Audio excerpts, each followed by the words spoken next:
खबर शामिल करते हैं कसूर से, जहां डिप्टी कमिश्नर मोहम्मद अर्शन भट्टी की ज़ेर सदारत खाद की दस्तियाबी और मुकर्ररा कीमतों पर फराहमी के हवाले से इजलास का इनेकाद किया गया। चौधरी मोहम्मद अकरम हनीफा राय की रिपोर्ट। एजलास में additional deputy commissioner general Mohammad Jafar Chaudhry, assistant commissioner Jawanul Haq Puri, assistant director ज़राअत, खाद डीलर्स एसोसिएशन के ओहदेदारान की शिरकत।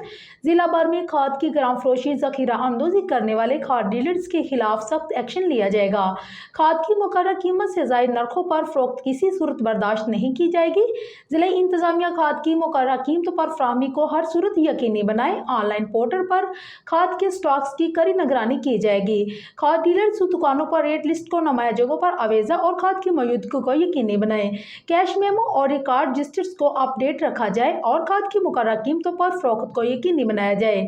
खाद की फरोख्त का रिकॉर्ड मरतब न करने वाले डीलर्स और दुकानदारों से खाद को सरकारी तहवील में लेकर सील कर दिया जाएगा। खाद की जखीरा अंदोजी करके काश्तकारों को लूटने वालों से सख्ती से निपटा जाएगा। खाद डीलर्स एसोसिएशन की जानिब से जिले इंतजामिया के साथ मुकम्मल ताउन और सरकारी नरखों पर खाद की फरोख्त करने की मुकम्मल यकीन दहानी करवाई गई।